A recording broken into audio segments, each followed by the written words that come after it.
ప్రశాంత్ గారు ఒక క్వశ్చన్ అడగొచ్చా? అక్కడ నించోబెడదాం అనుకున్నాం కానీ ఇప్పుడు టైం అయిపోయింది కాబట్టి, ప్రశాంత్ వర్మ యూనివర్స్లో చాలా కథలు ఉన్నా ఇంకా నానితో ఒక సినిమా తీయలేదు ఎందుకు?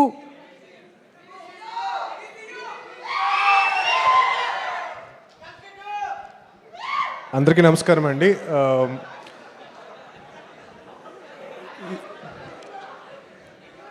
అంటే ఈ క్వశ్చన్కి ఆన్సర్ వస్తుందా లేదా? ఈ క్వశ్చన్కి ఇప్పుడు ఆన్సర్ లేదా? సరే అయితే నేను పక్కపోతున్నా. సో అందరికీ నమస్కారం అండి. ఈ సినిమా ట్రైలర్ చాలా చాలా గ్రిప్పింగ్గా ఉంది అండ్ ఐఎమ్ షూర్ మూవీ కూడా అంతే ఎంగేజింగ్గా ఉంటుందని చెప్పి నేను నమ్ముతున్నాను. ఫస్ట్ వాల్ పోస్టర్ సినిమాలో నన్ను డైరెక్టర్గా నాని గారు ఇంట్రడ్యూస్ చేశారు అండ్ దాని తర్వాత శైలేష్ కానీ, దీప్తి గారు and now Ram Jagadish. So ఇలాంటి ఎంతోమంది యంగ్ టాలెంట్ని నాని గారు ఎంకరేజ్ చేస్తూ మూవీస్ని ప్రొడ్యూస్ చేస్తున్నారు.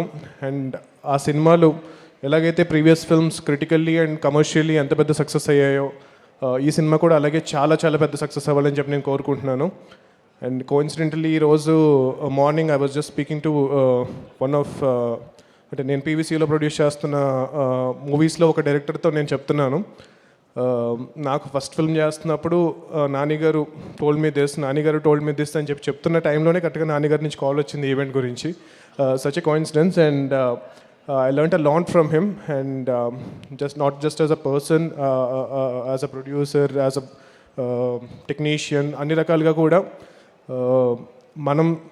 మనకి ఇండస్ట్రీ ఏమి ఇచ్చింది అండ్ మనం ఇండస్ట్రీకి ఎంత ఇవ్వాలి అనేది నేను చాలా చాలా నేర్చుకున్నాను నానిగారి దగ్గర.